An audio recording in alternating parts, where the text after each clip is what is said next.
Continuamos en UPAO Noticias, siempre en vivo, son las 5:21 y hace una hora, según el diario El Comercio, los resultados oficiales que publica la OMPE al 96.757% exactamente de actas procesadas.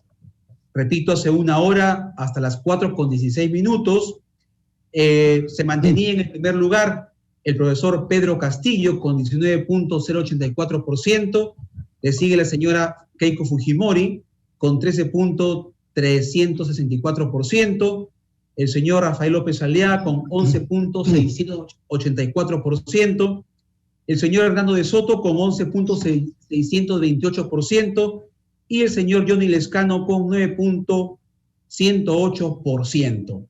Bien, hasta el momento entonces todo hace presagiar que el señor Pedro Castillo tendrá que disputar con la señora Keiko Fujimori. Hasta el momento, repito, no está del todo decidido, pero según lo que acabamos de leer, la segunda vuelta, y entre ellos se va a elegir al presidente o a la futura presidenta del país en este año del bicentenario de nuestra independencia, un año de pandemia en nuestro país, para hacer un análisis de lo que ha sido esta elección, esta primera vuelta y lo que viene a continuación. Ya estamos desde el día domingo prácticamente en una segunda vuelta con el doctor Humberto Enríquez Franco, abogado constitucionalista, docente de la Universidad Privada Antenor Orrego. Doctor Enríquez, bienvenido a UPAO Noticias. Buenas tardes.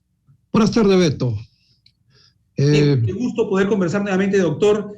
Conversábamos días previos con usted al 11 de abril y hoy pues ya tenemos un escenario claro, por un lado, que ya el señor Castillo es aspirante para la presidencia de la República, va a la segunda vuelta y falta definir quién lo acompañará en esta segunda vuelta. Pero empecemos, doctor Enríquez, haciendo un análisis de los resultados del día domingo. ¿Qué lectura usted le da a este voto que le ha dado el pueblo peruano al profesor Pedro Castillo?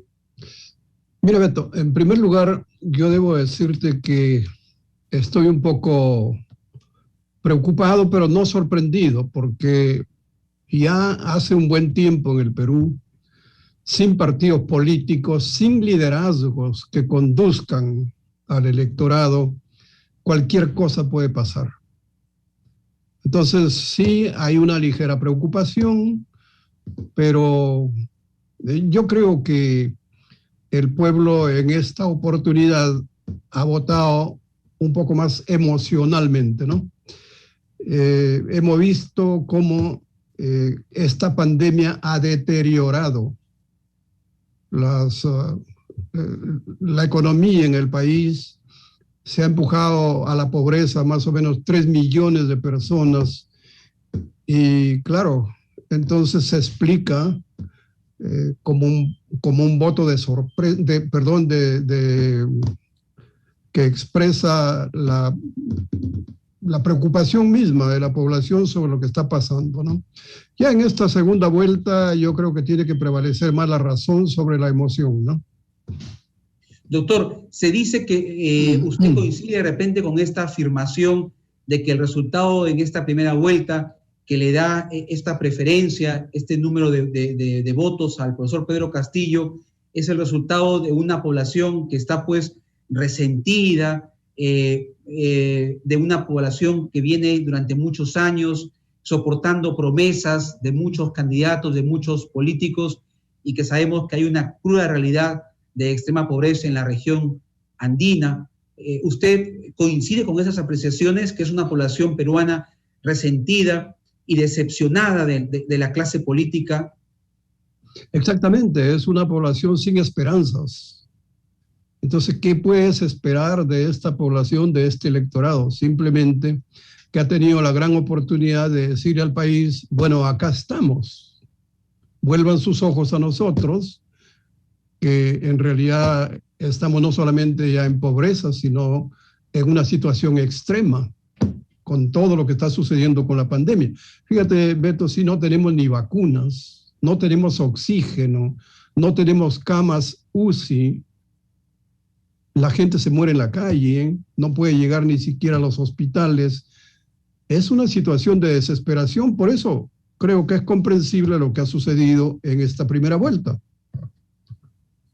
Ahora, doctor Enríquez, volteamos, como se dice, la página y nos proyectamos a lo que va a ser la segunda vuelta, donde ahí, como se dice, no vale pestañear ni titubear. Tenemos que ir con un voto mucho más informado, mucho más internalizado, decidido, que tal vez en la primera ronda, en la primera vuelta. ¿Qué expectativas de su experiencia puede pasar en esta segunda vuelta, doctor Enríquez? ¿Y qué tendrían que hacer los candidatos? Bueno, aún no se decide, como hace un momento decíamos, al 100% el conteo de los votos de la OMPE, pero ya se vislumbra que la señora Fujimori podría ser pues quien acompañe o la contrincante del profesor Pedro Castillo en esta segunda vuelta. Bueno, mira, yo siempre desde la perspectiva del derecho constitucional, yo digo, si todo lo desarrollaríamos teniendo en cuenta nuestra Constitución, no tendríamos ningún problema. Podría ganar Castillo, podría ganar Keiko Fujimori, no importa, pero siempre y cuando se ciñan a lo que dice la Constitución del Estado. El problema es que el profesor Castillo ha anunciado que él lo que quiere es una nueva Constitución. Entonces ahí sí hay una preocupación. ¿Por qué? Porque la Constitución peruana no autoriza la realización de un referéndum para cambiar la Constitución. La única forma de hacer los cambios que se necesitan es a través de la reforma constitucional que lo realiza el Parlamento y que puede salir a referéndum para que la gente lo refrende. Pero no existe en la Constitución ningún mecanismo para llamar a un referéndum para el cambio de Constitución. Entonces, estaríamos yendo ya en contra de lo que la Constitución establece. Claro, se dirá, pero si la gente quiere, se puede hacer. Sí, pues, pero la Constitución se ha hecho no solamente para que lo respeten los gobernantes, sino también los gobernados. De lo contrario, la Constitución pierde su razón de ser, que es la limitación del poder. En consecuencia, supongamos que para hacer un referéndum, y lógicamente que esa es la intención que tiene el profesor Castillo, tendría que juntar 10% del electorado y plantear una ley para que se saque a referéndum en consulta a la gente si quiere una nueva constitución, forzando las cosas. ¿Ok? Muy bien. ¿Y qué va a pasar con un parlamento como el que ya está constituido, que probablemente le diga no, mayoritariamente? No necesitamos un referéndum porque no necesitamos una nueva constitución. Bueno, el profesor Castillo ya lo dijo, cierro el Parlamento. Entonces, si cierras el Parlamento y convocas a una asamblea constituyente, ya no necesitas Parlamento, porque mira lo que ha sucedido en Venezuela, que ha tenido un Parlamento opositor, han llamado a una constituyente y ahora la constituyente se ha superpuesto sobre el Parlamento y ya el Parlamento no tiene ninguna función. Entonces, eso es una gran preocupación porque la población no está tomando en cuenta todas estas cosas. Ahora, si cambias la Constitución, vas a generar por lo menos un año o dos de zozobra, porque nadie va a querer invertir sin tener las reglas de juego claras. En consecuencia, en la situación en que estamos, con pandemia y con crisis económica, yo creo que no es lo más prudente. Eso es lo que yo te podría decir desde la perspectiva constitucional.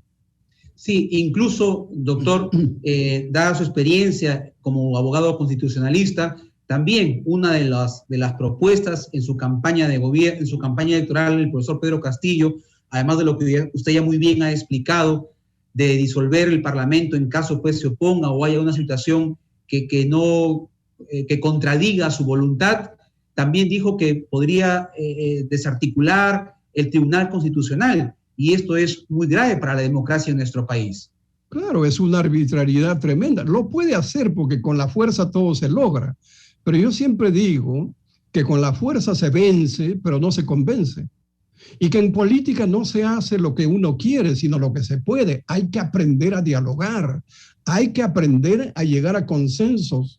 Todos aquellos desesperados porque no les gusta entrar a consensos han sido los que han dado golpes de Estado, o en este último caso fue el de Vizcarra cerrando el Parlamento, etcétera. Pero mira las consecuencias que hemos traído por no hacer lo que la democracia pide, diálogo para poder resolver los problemas. Entonces yo creo que la población tiene que tomar en cuenta lo que estamos señalando. No es un juego, porque la posición ideológica que tiene el profesor Castillo es una posición ideológica que ya la conocemos. No existe en el mundo un gobierno de izquierda comunista que tenga buenos resultados. Más bien a lo que nos lleva es a igualarnos a todos en la pobreza. Entonces, como se ha dicho, estos comunistas aman tanto a los pobres que los multiplican, ¿no? Y claro, luego en la Constitución se perpetúa en el poder y ya no se quieren ir, y podríamos tener un problema muy grave como es el problema de los venezolanos, ¿no? Así es, doctor. Sin embargo, en las últimas 48 horas hemos tenido la oportunidad de escuchar a algunos militantes, aspirantes al Parlamento, seguidores del profesor Pedro Castillo, y han tratado pues de cambiar un poco su discurso, ¿no?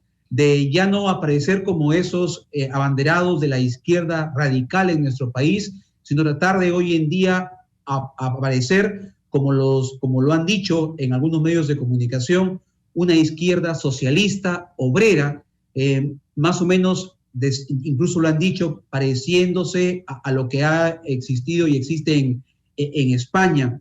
¿Usted cree que en estas situaciones podrían ellos cambiar su discurso cubriendo o maquillando esta situación para de repente ganar mayores seguidores? Bueno, le he escuchado primero a la supuestamente que podría ser la vicepresidenta, la señora Boluarte, que ha dicho: nosotros no vamos a cambiar la hoja de ruta como lo hizo Ollanta Humala. Entonces, si ellos persisten en esa situación, estamos en graves problemas. Si por lo menos cambiaran la intención de cambiar la Constitución, ya estaríamos en una situación más o menos de estabilidad. Por lo menos ahora, eso, ¿no? Eso sería una buena señal. Un buen punto para ellos. Le daría mayor tranquilidad al país y sobre todo a los inversionistas, que ahora pues es una situación de mucha incertidumbre en el mercado internacional. Doctor, viene la segunda vuelta en el mes de junio. ¿Qué tendría? Obviamente que van a suscitarse algunas alianzas, algunos acuerdos entre grupos, entre candidatos. ¿Qué puede pasar para esa segunda vuelta de su experiencia, doctor Enríquez? Mira, lo que yo siempre aconsejo es lo siguiente: tienes dos candidatos, tú puedes votar por uno o por otro, o si quieres votas en blanco o vicias el voto, pero lo que no puedes hacer es hacer campaña en contra de los dos candidatos y pidiendo que la gente logre 2/3 de los votos para que esos dos candidatos no sean los que lleguen a la presidencia y que tengamos nuevas elecciones. Eso es un caos. La gente tiene que aceptar que en democracia los votos se cuentan y son los que mandan. Vamos a tener una oportunidad de ir a una segunda vuelta. Si una persona o un ciudadano está de acuerdo con el señor Castillo, votará por él. Si no, votará con la señora Keiko. Pero si no está de acuerdo con ninguno, votará en blanco. O no votará, o no irá a votar, qué sé yo. Pero lo que no se puede en democracia es hacer una campaña que dinamite el sistema. Es decir, todo el mundo rechace a los dos, como ya iniciaron una campaña, ¿no? Diciendo: a mí no me representan ni uno ni otro, vamos a las marchas porque no queremos votar por ninguno de los dos. No, pues así no es la democracia, Beto. Eso le haría mucho más daño al país. El gobierno de la turbulencia, el gobierno de las muchedumbres, pero eso no es democracia, pues, Beto.